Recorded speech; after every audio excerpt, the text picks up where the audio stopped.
Iha Kolomosi Ninja Shinzi Kikai Man Nunji Lamawo Sipu Lamawo Wanjikyo Lamawo Pawak Anishiki Shalamokwen Elamiliang Yong Kish Creek Wakukana Ki Tenda Wakmbi Wakilongo Mati Wak Nimbum Mausawakanum Anishik. How are you? I'm Chief Mann. I'm the chief of the Turtle Clan of the Ramapo Lenape Nation. Come from the Ramapo River, the Ramapo Mountains, and the Ramapo Munsee people. Thank you, Creator, for giving us this day, our Mother Earth, the fire and the water. We thank you for all of our relations, and most importantly, we thank you for our lives.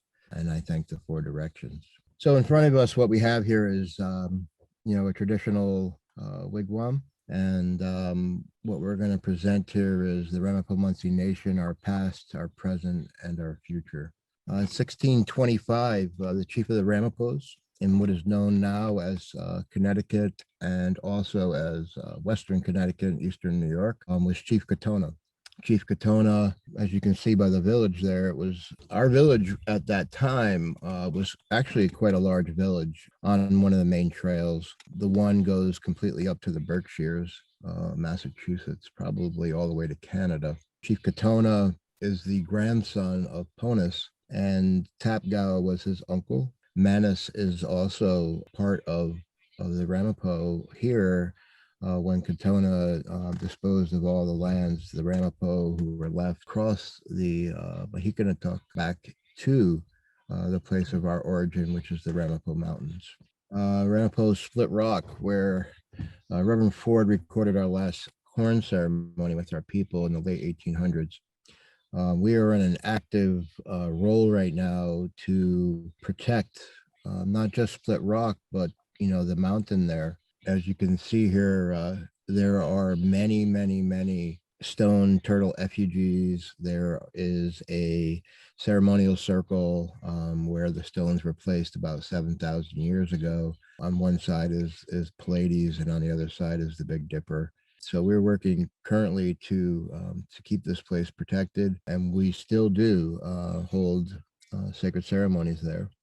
When we stand up atop of this, we can look out over Mawa Way, which is now named Mawa, which was the place where people gather, and we can actually look out and actually see to see Manhattan as well. 1923, there was several canoe bottoms that were recovered and verified by the Smithsonian Hay Foundation as belonging to the ancient tribe, the Ramapo. These canoe bottoms are currently at the Patterson Museum in New Jersey, and you can actually see one of them, which is on display. One of the things that's really unique here is that this, federal agency uses the word ancient. And, for myself, I have not really seen too many other indigenous communities where they're referred to as ancient people.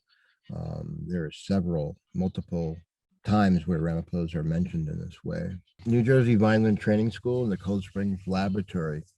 So in the early 1900s, the Ramapo found themselves to be the subject of eugenics, where eugenics was being created and developed. The Fords, Rockefellers, Bushes, Harrimans were all a part of that eugenics movement.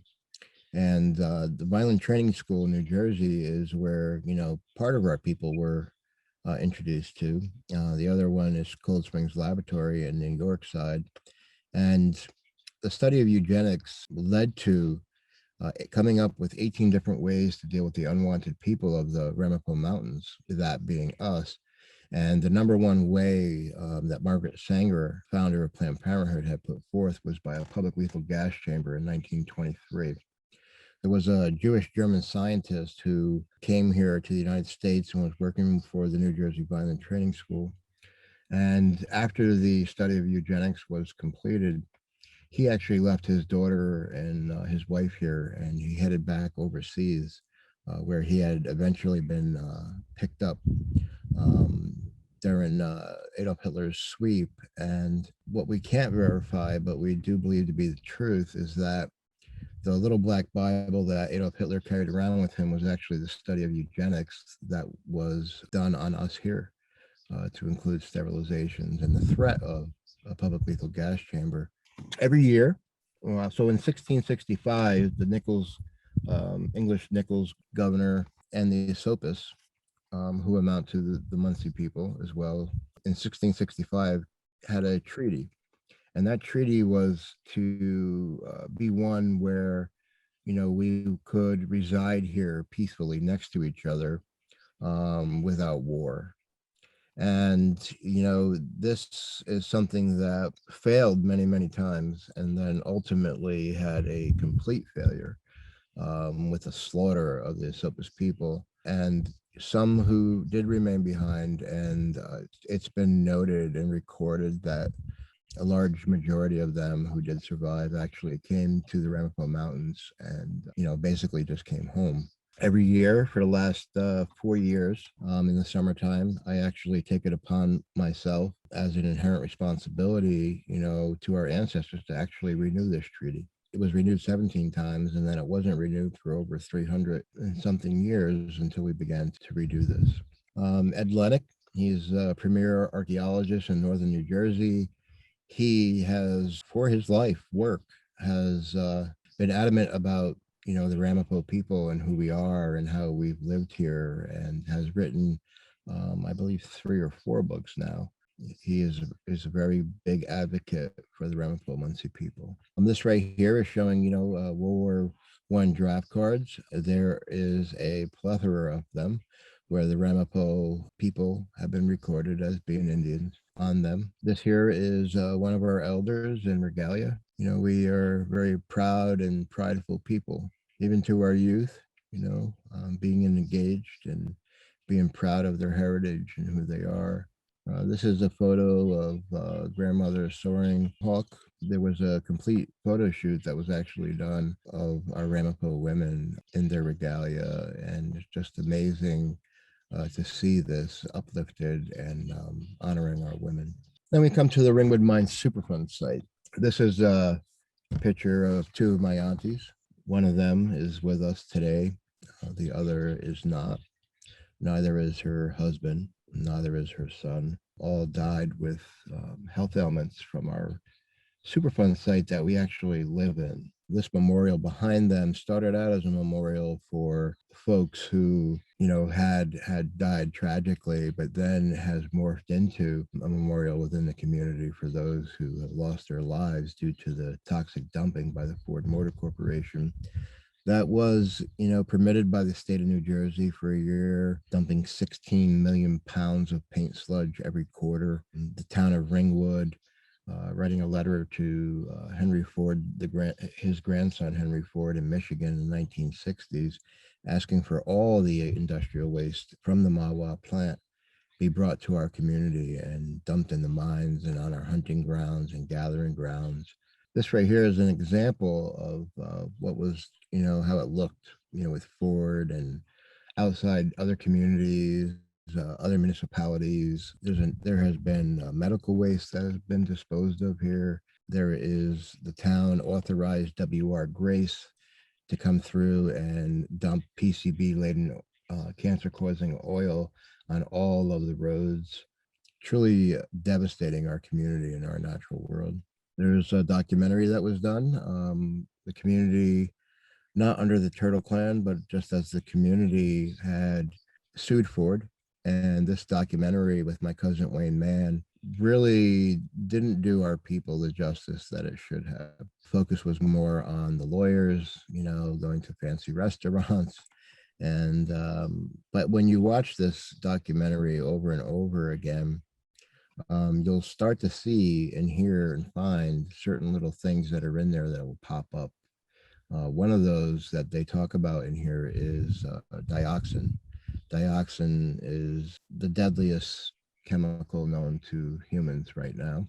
Dioxin was created here when Ford or its agents started these fires and were burning all of the stuff that they were bringing, not just Ford paint sludge, but cardboard and, metal, plastic, all kinds of things. This right here is one of my cousins, elder. He is holding a chunk of paint sludge, which is not even representative to the amount of paint sludge that have been disposed of in and on our community. That piece of paint sludge right there it amounts to the size of a grain of salt, comparatively speaking. This is just us again at one of our powwows, encouraging our youth to be a part of their culture, to learn it, to learn our language, to learn our traditions and customs. This picture here is a photo that has been taken from the top of the mountains in the Turtle Clan's ancestral land. And that's looking out over what was the Wanakee River that we lived upon, but what is now the Wanakee Reservoir. That reservoir feeds 4 to 6 million people in the state of New Jersey. And as you may or may not know, New Jersey is the most populous state in the country. And when one realizes that this Superfund site sits less than a mile above the Wanakee Reservoir, for the last 56 years, all these contaminants through the groundwater, surface water, have been leaching into Sally's Pond, where people fish. And that actually goes into the Wanakee Reservoir and then down to cities like Newark and Patterson and Passaic and Clifton and Jersey City, and even affluent communities like Franklin Lakes. And, for years, we have tried to get the EPA to hold a citizens advisory group meeting in these towns, and they have refused us. These people are, millions of people are stakeholders too, and they should have a voice, in saying, what happens to their water, like Flint, Michigan. This is Flint, Michigan on steroids. It is so deep and impactful that the state and the federal government try not to allow this to be spoken about too loudly because it would be like opening up Pandora's box. This is one of our elders, down on our ceremonial land, which has been 14 acres of controversy inside of a very affluent community who hates us, who is racist to us, who just even recently have driven up next to one of our Turtle Clan members who was there, telling them, screaming at the top of their lungs, while there was a young Ramapo there, young boy, and his mother telling them that they don't belong there. And that all came because of this right here, the Split Rock Sweetwater Camp, which was put in place to support Standing Rock. It was to support, clean air, clean water, clean ground, clean earth. And for that, we were faced with $2 million worth of fines and a community who despises us. This is a seal that I created for the Turtle Clan, but the tribal council back in the day decided that they wanted to use that for the new tribal seal. This is me planting sweetgrass at a ceremony in one of the areas in the New York side that had been cleaned up from the Ford paint sludge. This is a picture of the Nichols Treaty Belt. This right here, the Ramapo fought on the side of the Americans. We fought with the rebels, right, against Britain. We're successful. This right here is William Mann. This right here, in time of pandemic, we took it upon ourselves, my wife and I, and the mutual aid groups, to provide food to our community in Ringwood, in the mines area, a Superfund site, so that we can minimize their exposure to COVID by going to the grocery stores. This again is us laying out the food and the community coming to receive it. Behind them is actually one of the worst parts of the Superfund site, where they took the material out of there, sent it to Michigan, and went through the furnaces twice. And they called the EPA, told them to get all their workers out of there. They failed to tell us why for over a month. And it turned out that material, after being processed twice, was too toxic to be buried anywhere in the continental United States. It's still there. This is a documentary that we've created, Rutgers. It's called The Meaning of the Seed. And those seeds of hope have been planted, literally. This right here is a bunch of us together. We were out planting ginseng for the benefit of our people and rewilding. That is our Muncie Three Sisters farm shirt that we have created. This is Miss Michaeline, the wife, and she is sitting in front of one of our tobacco plants that was gifted to me a few years back, and I collected the seeds, but it was from a 800-year-old pouch that had been discovered, and it was gifted back to us. This right here is on the left is folks planting 17,000 garlic seeds by hand. in the fall. And the high tunnel that you see here was donated to us, and we erected it 16 by 100 feet long. The one on the left is where we planted melons and things, and then this is last year. And then the one on the right just shows you the additional 5 acres that we added, which is going to be a medicinal orchard. Again, on the left, this is volunteers. They never saw, how to harvest potatoes. And you can see by her expression, she was so, oh man, she was just so happy. It was an incredible day. In the upper left-hand corner here is one of our relatives, and he had brain cancer, and Miss Michaeline has been taking care of him through. He had traditional, today's medicine, but we were treating him with mushrooms, and help cure his brain cancer. This again is Muncie Three Sisters Farms. So those were the potato beds. And Muncie Three Sisters Farm. I mean, that's where I am today. This year, we're actually going to be growing 4.17 miles of market beds, to feed our community clean, healthy food, to help try to heal them, physically and spiritually. We have a lot of volunteers that come from mutual aid groups to assist us to do what we need to do. We've had no help from the state, from the federal government, the local municipality, or the county in 56 years. We are in this by ourselves, and we're trying to survive. And one of the things that we did, Michaeline and I, was take that extra burden on to ourselves and create the Muncie Three Sisters Farm. So again, I just want to thank you for providing me with the opportunity, to present this to everyone.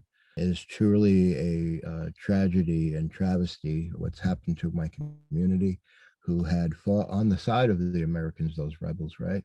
So that this could be a place of freedom for all people. And we find ourselves today, those who haven't yet realized our civil rights.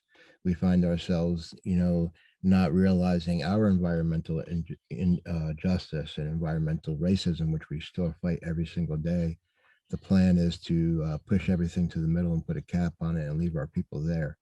My plan, that's what their plan is. My plan is to grow 3 acres of hemp here on our farm to create medicine, but also to create a resource so that we can hold those people accountable to every extent of the law. So again, Anishik, for allowing me this time. Thank Thank you so you. much. My honor.